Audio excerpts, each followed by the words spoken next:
You already know what this is. Chauncey, aka Karima, great man of God media with another GMOG Media TV conversation. Yes, indeed. All right. So as you can see, I got a new background. This is not really my background.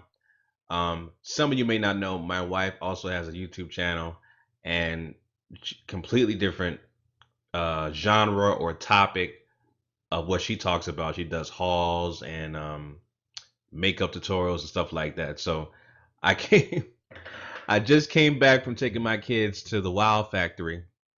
Um, they had a great time there. We spent at least about 6 hours there. My son, if you follow me on Instagram, my son got student of the month at his school. So I basically took my kids out to treat them so they can have a good time. And I came back just recently, saw this backdrop. My wife was filming all kinds of videos in the office. So kept the background up. It is what it is, family. So, all right. So anyway, family, before I start on my commentary and the topic, once again, if you're new to this channel, my name is Chauncey, aka Karima, great man of God media. On this channel, I talk about counter racism. I also talk about issues that affect Black people collectively as a group, and I offer my suggestions on how to replace this broken system of injustice, this broken system of racism, white supremacy with a system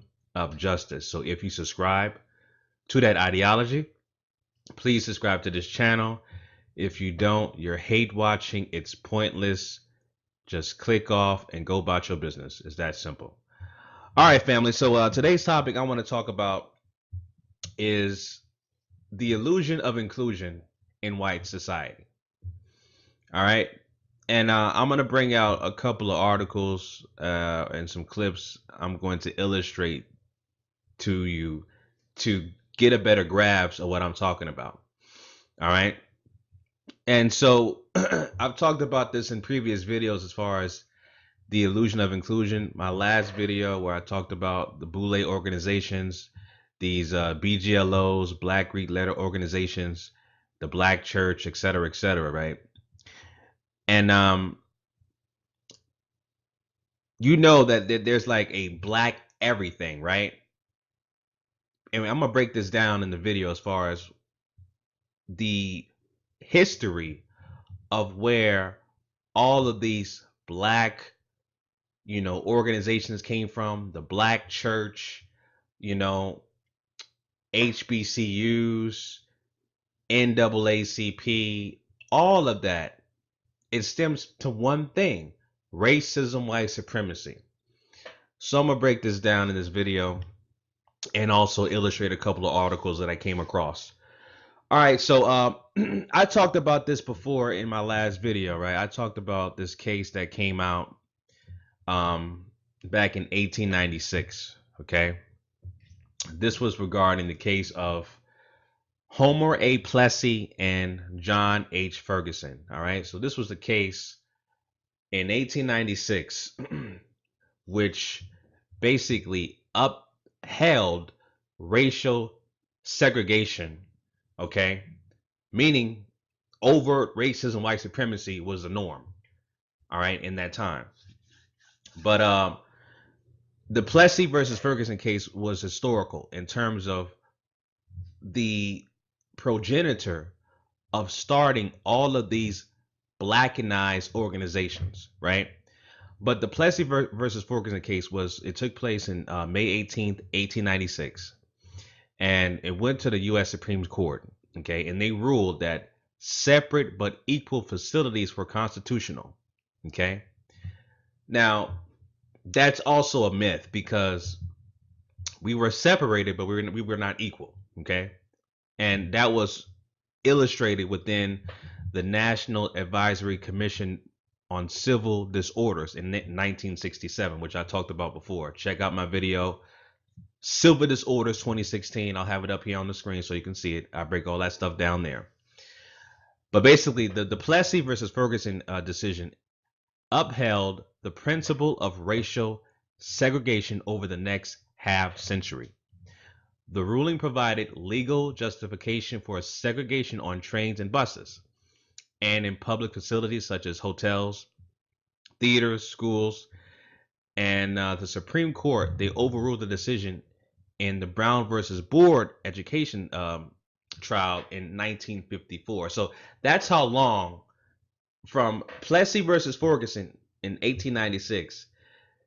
It went all the way to 1954 where they said, well, you know what? Maybe the dominant white society was like, you know what? Maybe we were a little bit too harsh on these Negroes. Okay. And we're going to overturn racial segregation in 1954 with Brown versus Board.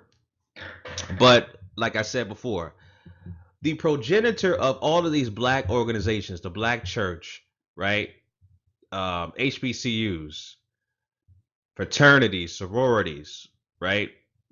Prince Hall Masons. I mean, all of these fringe groups that stem from the dominant white society where we had to blackenize everything, it came from the separate and unequal clause, not the separate but equal clause. It was the separate and unequal clause, the case of 1896 Plessy versus Ferguson.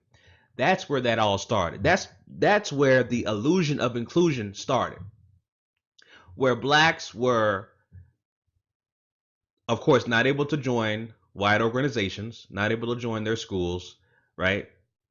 Not able to go into the military unless they were forced to, not to join these privileged organizations by the dominant white society. Blacks would say, you know what, I'm going to start our own. And my last video where I talked about, like I said, these boule organizations, someone had left a comment on the video saying that if black people create their own organizations, why would they be considered coons and followers? Wouldn't it be great that they wanted to start their own organizations? And I laughed at that comment because I'm like, of course, this person does not get it. That person does not get it whatsoever, because obviously when you want to actually be illusioned in the inclusion of the dominant white society, in which they never wanted you to be equal, they consider you subhuman. They created the laws, they created the legislation. They said that we were 3/5 of a person, right? And of course, we're still being mistreated, subjugated, disenfranchised, etc. till this day. When you have these groups that were mimicking the oppressors, the dominant white society, that goes to show you that black people have always been followers, right? And that's what I replied with. And so that's the whole point of the illusion of inclusion. The dominant white society, they never wanted to include us on anything with prestige, of anything with merit, of anything of value, because we are devalued, we are less than human according to the dominant white society, right? And again, like I said, it's all stemmed from the Plessy versus Ferguson case in 1896. All right.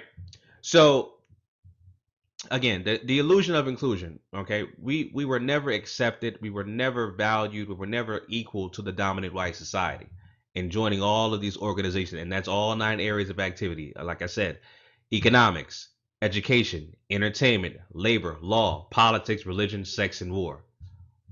And you break that down, we have blackenized every single category, right? White-owned media, we got to have a black-owned media. White-owned educational institutions, black-owned education institutions. It's basically a mirroring effect, right? Where we have to create and control our own, right?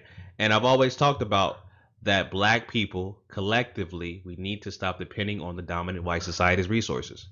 We still have to do that. First 2 steps. First step is take your money out of these white-owned institutions and put them in a black-owned bank, a black-owned credit union. All right? And the second phase is to shop black, support a black-owned business once a month. Consistently shop at a black-owned business once a month at least. That's the least thing that you can do. All right? So anyway, I'm going to play a couple of clips, right, to demonstrate the illusion of inclusion. Now I just came across this article, and this is pretty funny. Um, some guy at a Donald Trump rally, which they're just basically glorified white supremacist KKK rallies. That's all they are. Some guy at a KKK rally was kicked out of the rally, right?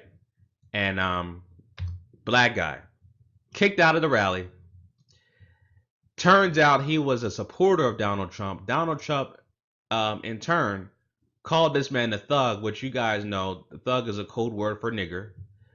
And of course, got kicked out, and the white supremacists in the audience were cheering and like, yeah, nigger, he's out of there, yeah. And this guy is clearly, first of all, he's I think he's in his 50s, maybe 60s. So he's from the quote unquote baby boomer era. This guy clearly has a mental disorder. Okay, this guy clearly has Stockholm syndrome, cognitive dissonance, post-traumatic slavery syndrome, okay, and a couple of other misdiagnosed mental illnesses, right, that he isn't aware of. But let me play this clip real quick of this guy who is trapped in the illusion of inclusion by the dominant white society. All right, let me play this clip real quick. Great thing about that, we have a protester. By the way, were you paid $1,500 to be a thug? Where's the protester? Where is he? Y'all heard that? We have a protester. By the way, were you paid $1,500 to be a thug? Where's the protester? Where is he? Was he paid?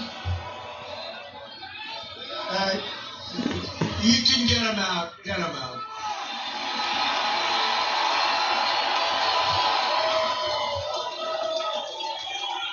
Out.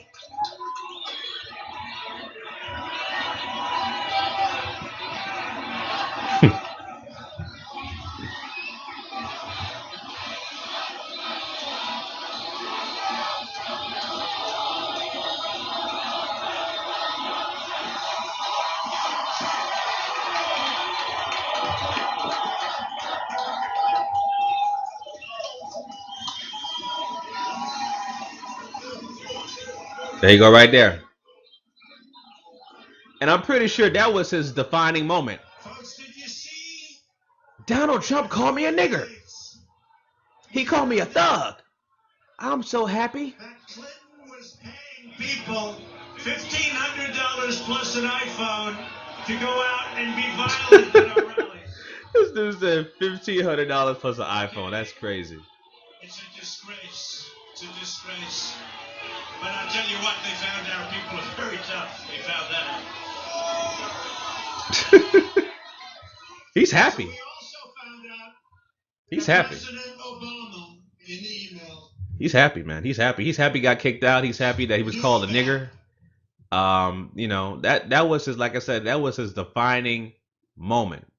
And like I said, this guy has a plethora of mental illnesses, okay? A plethora of them. So much so, they had his Twitter account, which I logged onto his Twitter account, and I saw the clear, coonish, buffoonery behavior that this guy's probably worse than Jesse Lee Peterson.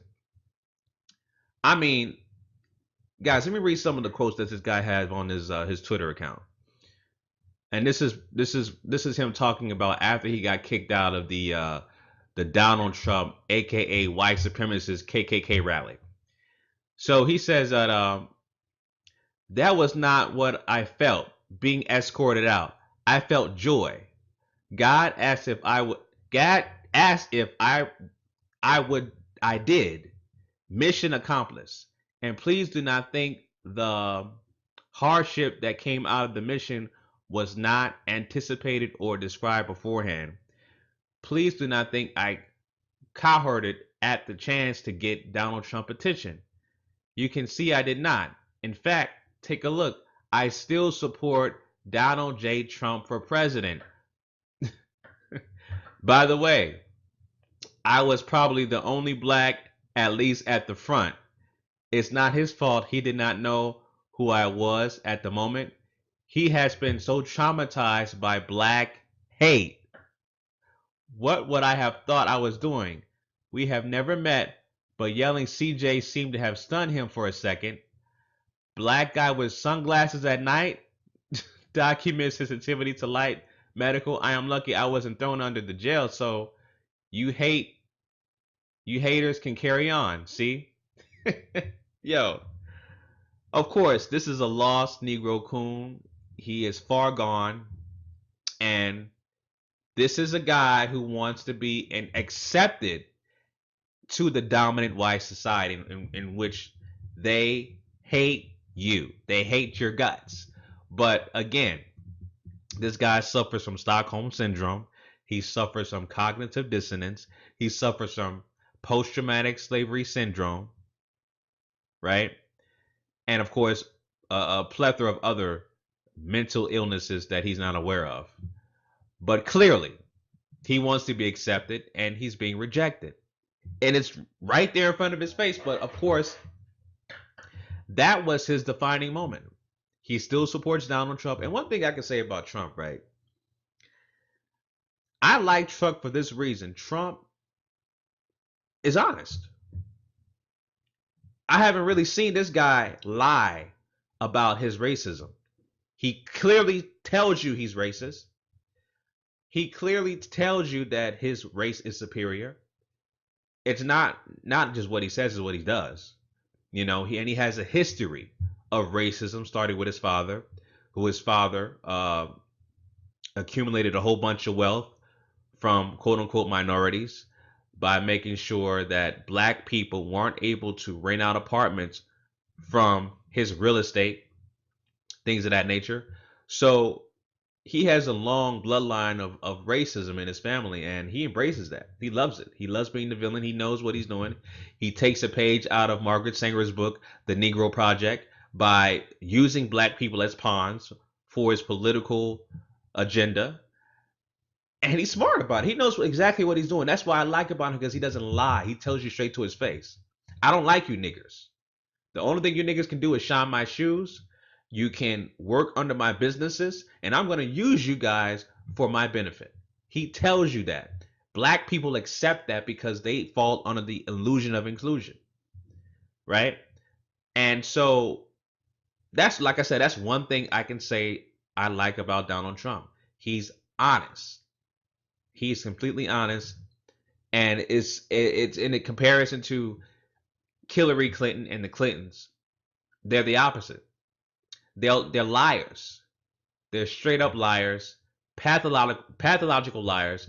They'll smile in your face and right behind your back sign a 1994 crime bill that devastated black and brown people in this country.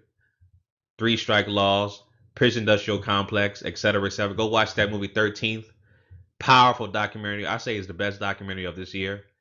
Y'all gotta watch that. Watch my review. I'll have the review up here somewhere as well. So I mean, the 1994 crime bill, you got her accepting an award by a known white supremacist, eugenicist, Margaret Sanger, right? Calling black people super predators and also taking billions of dollars from our people of Haiti, unaccounted for. She and Bill Clinton are historical pathological liars in comparison to Donald Trump. You know, Donald Trump, like I said, is straight up honest and will tell you that he's racist. Tell you that he's racist right in front of your face. Call you a thug, and black people who don't know any better, black people who are just lost Negro coons, are happy about it, right? So that's one example of the illusion of inclusion, right?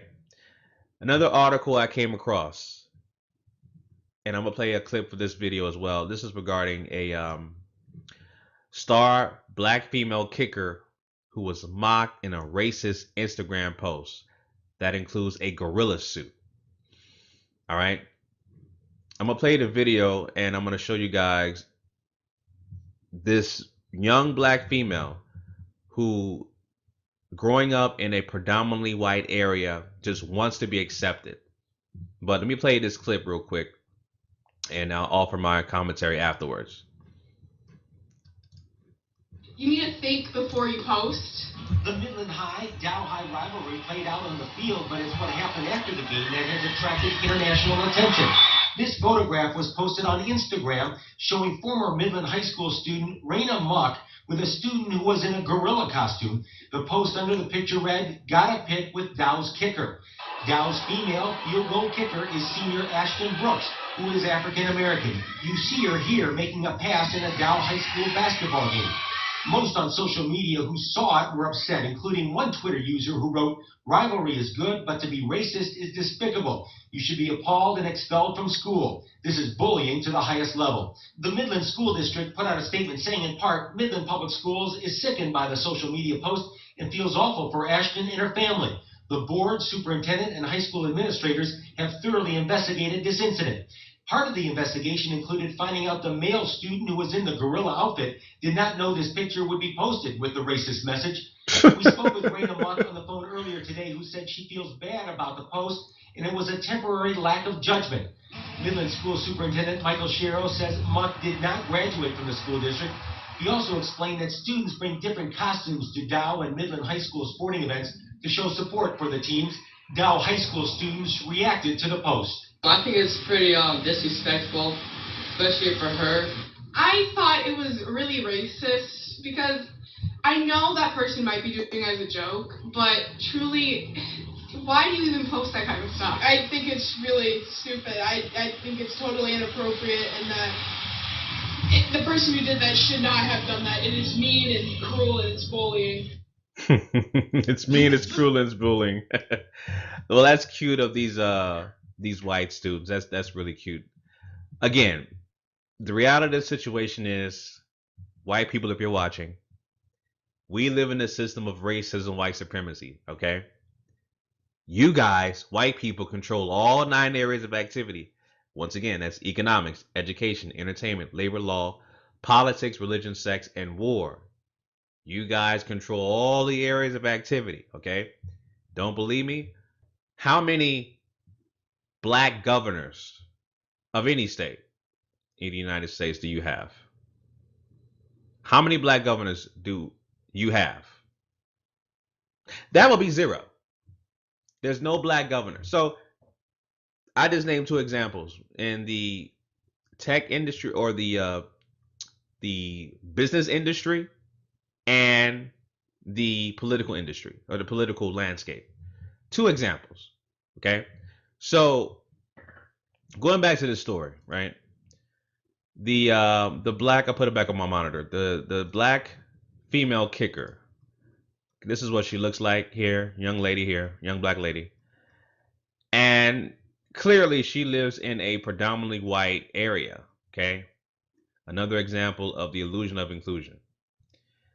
And you see this pic here.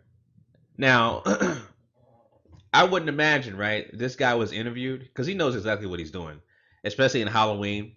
This is the time where clueless, and that's what they like to use, clueless white people dress up in blackface or dress up in racist outfits just like this, a gorilla suit, knowing you're going to a football game with black people or a sporting event with black people. This is what you do, and you do this, and your excuse is like, "Oh, I didn't know. I didn't know." That's not an excuse in today. Don't believe that excuse. If a white person dresses in blackface or does some kind of caricature of a black person, mocking them, wearing all the hip hop garb or dressing like this in a gorilla suit, do not accept the excuse of "I didn't know." Do not accept that excuse. Oh, they know exactly what they're doing. They know exactly what they're doing. Okay. This right here, family, right, is a clear example of you being rejected by the dominant white society. Black people who want to be accepted in white towns, white organizations, right? This is your ticket right here that says you are rejected. We don't accept you because you're not equal. You're a subhuman, okay? And this is still the dominant white society. We control all the resources, all the wealth and resources. This is our land. We're the dominant race. This is what this pic represents, okay? Now, this is her right here with her football team. As you can see, like I said, she lives in a predominantly white town, okay? And it showed a picture of her boyfriend as well. I believe that was a boyfriend. I saw a pic somewhere else, but there was a pic of her, and they said it was her boyfriend, and the guy's white. Okay. Again, I talked about, relationships and dating. You can date who you want to date as long as you know who you are as a person, as a black person in the struggle, and as a black person and being a victim of racism, white supremacy. As long as you understand your role and the role to advance black people and to make sure that we replace this broken system of injustice with a system of justice, you can date who you want to date. But do not fall for the illusion of inclusion. These people are suspected white supremacists. The kids that were talking about, oh, that was mean, I feel bad, they're still suspected white supremacists. This guy clearly is a white supremacist. He knows exactly what he's doing. Okay? So, this young lady here, if you're watching this video, don't fall for the illusion of inclusion. Okay? The dominant white society do not think they're going to accept you. Do not think they're going to think that they're going to think you're equal. Okay? Do not think that. They are clearly going to reject you if they feel that you are a threat to their system. You're a black female place kicker and you play multiple sports. And you're good at it. So, that right there is something new. You're black and you're a female in sports where black females are few and far in between. That says a lot. And you're good at it too. That says a lot. So they feel threatened, and that's why they come out with costumes like this to mock black people. And I've already broken down the history of gorillas and monkeys and macaques. This is actually what a white person represents, okay? The white person is the true monkey. They are the true rhesus macaque. They are what you call a troglodyte. That's what a white person is. You're a troglodyte, okay? And I broke it down in other videos as well to explain that white people, they're most likely their ancestors come from the caves, which are rhesus macaques or monkeys. That's what these white people are. But again, family, don't fall for the illusion of inclusion. The dominant white society clearly never wanted to accept us.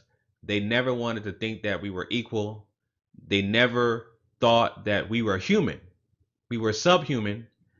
And that's why they wrote in the 3/5 clause in the legislation and the laws they created during the Jim Crow era, etc., etc. All right, family? So that's what I wanted to talk about in this video, family. Let me know what you guys think about the stories that were shared between this lost coon Negro that got kicked out of the Donald Trump pep rally, aka the white supremacist KKK rally, and this black female multi-athlete who's living in a predominantly white town that's being rejected by her own peers that are white, okay, with racist remarks and racist social media pictures, etc., etc. Let me know what you guys think down below. All right, family. Signing out once again, Chauncey, aka you Karima, Great Meta God Media. Like I said, make sure you like, comment, subscribe. Signing out. Peace.